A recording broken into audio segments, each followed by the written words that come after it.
What's up, Fortress Dwellers? It's Manny Brandon with Mannys Fitness Fortress, the citadel of power. Today, we're going to talk about sarcopenia. Today, we're going to talk about sarcopenia, the causes, the effects, how it happens, and what you can do to overcome it and maintain your muscle mass for men and women. All that coming up right now.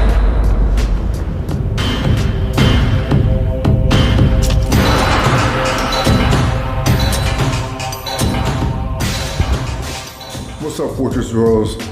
Welcome back to the channel. Thanks for joining me. Thanks for liking the content. Thanks for subscribing. Thanks for sharing the videos, you know, as long as I've been on these platforms. And I hope you're getting something out of it. And please comment and share the videos to friends or loved ones that you feel that might benefit. I really appreciate you guys. Today, we're going to talk about sarcopenia.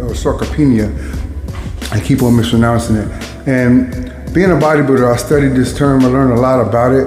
And it can affect men and women, predominantly as you age past 30, but it can affect young people as well. And there's a number of factors that control and affect the human body when this comes into fruition.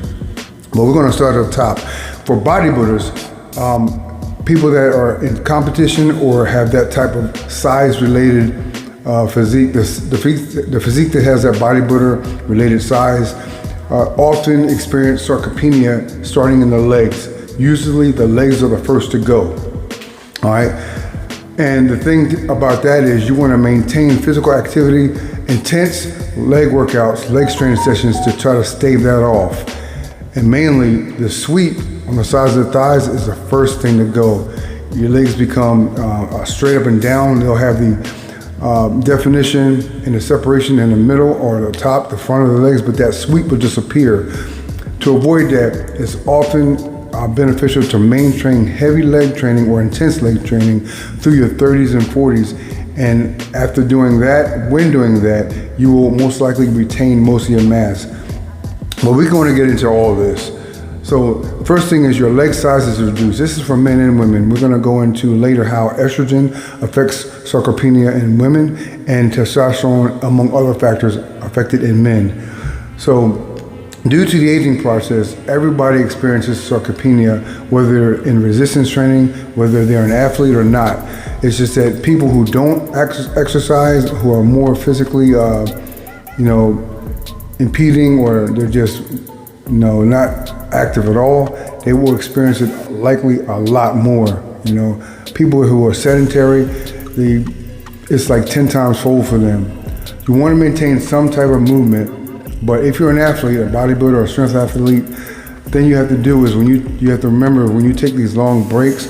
When I say breaks, I mean something may happen. You may have a life experience, a traumatic life experience, and people take years off, come back to training, and you'll notice some body parts look like they're starting to atrophy. That's sarcopenia. All right, so the increase in or decrease in hormonal activity in the body is one thing that affects that, all right, in men and women. But first, we're gonna go switch it up a little bit. We're gonna start with the women. And I'm gonna show you guys a little bit of what I researched so you can know the truth and know how this affects women first, and then we're gonna go into the men, all right? So this is AI review. Sarcopenia is a muscle disease that involves a progression, loss of muscle mass, strength, and function. That's right, they call it a disease. It's commonly associated with aging, but can also affect younger people due to conditions like malnutrition, obesity, and arthritis. The body naturally loses 3 to 5% of muscle mass per decade after age 30, but sarcopenia occurs when muscle loss worsens. Sarcopenia can make it difficult to perform daily tasks, daily activities like walking, standing, or carrying groceries. All right. Yes, sarcopenia, age-related muscle mass affects women, and hormonal changes, particularly the decline in estrogen during menopause, play a significant role. Now, estrogen and sarcopenia in women. Menopause and estrogen decline. Menopause marks a sharp decrease in estrogen levels in women. Estrogen's role in muscle. Estrogen plays a crucial role in maintaining muscle health and function through various mechanisms in women. It promotes muscle stem cell proliferation and differentiation, which are essential for muscle regenerative regeneration, and repair. It also regulates muscle metabolism and protein turnover, influencing muscle mass and strength. It may also reduce exercise-induced and muscle damage inflammation. The impact of estrogen decline.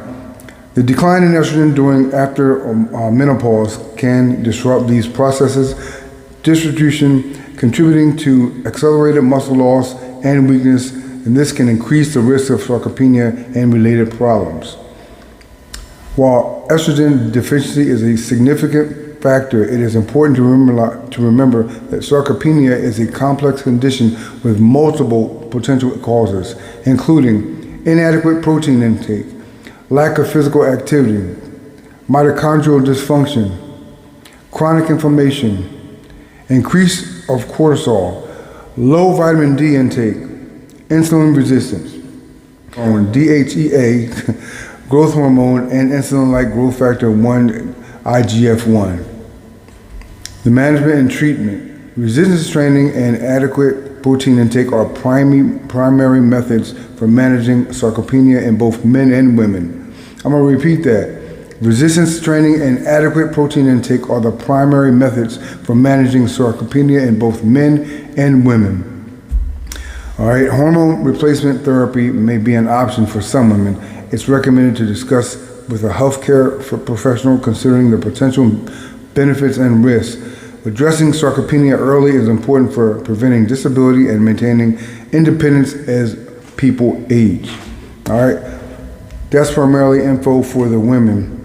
And I just want to give you guys a synopsis of how you can, kind of put this off and almost damn near eradicate it in your early age. It really advocates, all the literature and studies advocate being involved in some form of resistance training up to and including and beyond the age of 30. But that's kind of where the decrease starts to begin, the decline, and the muscle tissue, decrease is around 30, age 30. So me, myself, I've always been active. I've been in bodybuilding since I was a teenager. I've been in functional sports, track, cross country. So it's very your metabolism, I think, is enhanced and actually, I want to say, exacerbated by your early life activity. As a man, I'm not very hairy. A lot of men, after 30, whatever, hairy chest, hairy legs, or they tell us, I don't have it. It's actually, they say, minimal hair on a man, not in the facial region, of course, but just minimal hair on the body is an indication of a very healthy, internally youthful, body system. That's what they say. Your lungs, your organs, your lymphatic system, your internal workings. Exercise helps keep you young, not just outside, not just the aesthetics, but inside as well. So we have to pay attention to this. The thing is to catch this early and be active early. Okay. Reduced physical activity is one of the major components to sarcopenia beginning, and it can occur in young people, like I just said. So any kind of athletic endeavors in high school and college, especially ones involving the leg, because they're so dense and they carry so much potential for, what's the word I'm looking for? They carry so much potential for metabolism, metabolic, muscle tissue repair and conversion. It's important. If you can't train any other body part, train your legs. Like for that day or that week, train your legs more than anything. Train your legs first and foremost. Like I said, intense leg training up to and beyond age 30. So we're going to get into what AI says about the men. And this is all fact. I fact checked this through different sources, and everything came about, the same. So it says leg mass is not necessarily the first to go in everybody. It depends on how athletically fit and how involved you are early on in your life with athletics or strength training. But one of the first areas where muscle loss is noticeable, especially with age or inactivity. Now, bodybuilding or people in extreme strength athletes or athletics, the legs are the first to go muscle-wise, especially if you go on these long breaks or hiatuses from strength training, and especially with low or inadequate nutrition. This is due to a combination of factors, including the natural aging process, sarcopenia, decreased hormonal activity, and reduced physical activity. So this is 3 things stated here. You want to maximize at least 2 of these. If you have a decreased hormonal activity, your dad, your grandfathers, whatever, they're up in age, so they're going to have decreased testosterone activity. They can still maximize the other 2. Don't reduce your physical activity, increase that, whether it's walking, jogging, doing body squats, and also the first one, natural aging process can be overcome slightly with good nutrition and just great lifestyle, all right? So you got reduced activity because people just don't want to move when they get older, and poor nutritional health to counteract the aging process. All right. Additionally, the large muscle groups in the legs, like the quadriceps and hamstrings, tend to be more susceptible to disuse atrophy. Tend to be more susceptible to atrophy. Age-related muscle loss, sarcopenia, the age-related loss of muscle and function, is a natural process that begins around the age of 30 and accelerates with age. Leg muscles, being large and metabolically active, may be more prone to this decline. Hormonal changes like decreased testosterone and growth hormone also contribute to the muscle loss, particularly in the legs. That's what I said, particularly in the legs. The legs are first to go. If you've ever seen a bodybuilding contest and followed particular athletes throughout their career, on the back end of their career, competing in the upper age bracket, you'll notice that they lose the sweep on the sides of the thighs. All right, that's an indication of sarcopenia. It's mild, but it's at its beginning stages. All right, reduced physical activity, whether due to lifestyle changes or age-related limitations, can lead to muscle atrophy, especially in the legs. The legs, being crucial for mobility and daily activities, are often first to be affected by decreased movement. When muscles are not used, they lose muscle mass, they lose mass and strength, and this process is often more pronounced in the legs. You got 3 different small paragraphs hammering down on how this affects the legs. It's the first to go. So, like with men, age-related decline, testosterone, the same thing with women, age-related decline, estrogen. You can all do the same things to counteract this. Muscle fiber type. The legs contain a mix of muscle fiber types, including fast twitch fibers, and which are important for speed and power. The muscle fiber type, these fast twitch muscles may be more susceptible to atrophy with age or inactivity. So you gotta keep moving, guys. You gotta keep moving.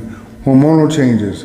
Hormonal changes, particularly during menopause in women and andropause in men, can impact muscle mass and strength. These changes can lead to a decrease in muscle protein synthesis and an increase in muscle breakdown, particularly the legs. Importance of leg training. Guys, every other paragraph I'm reading, you see the importance of moving your legs. It's so important. If you can't do a maximum amount of work, start walking, jog, get on a Stairmaster, and do some RDLs for your hamstrings, a combination of both. Low impact. The legs are so important to train. If you could not train anything else that day or that week or that month, train your legs. Squats, by the way, is an all-body exercise. When you squat, you're training your legs, loose hams, your core, your back. It's all body exercise. It's minimal, but you're still training your upper body. The central nervous system is taxed. Your respiratory system is taxed. It's a all body exercise. So if you can't do anything else, squat. All right. Despite the potential for muscle loss, regular exercise, especially resistance training, focusing on the legs, can maintain and even build muscle mass. So exercises like squats, lunges, deadlifts can help counteract the effects of sarcopenia and improve leg strength and function.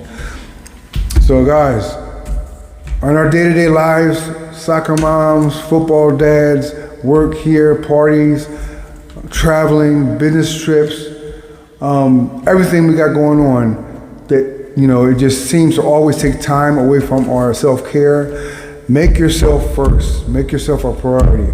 Get in the gym. If you can't do that, build a small gym at home. If you can't do that, get a couple dumbbells, small dumbbells, kettlebells, and resistance bands from Walmart or Target or online from Amazon. Get it done and target those legs. But move, you know. You can stave off sarcopenia no matter what your age is. And as you heard me read, it kind of starts a heavy impact around age 30, but it can even start before then if you are highly inactive, all right? Sedentary lives are short lives.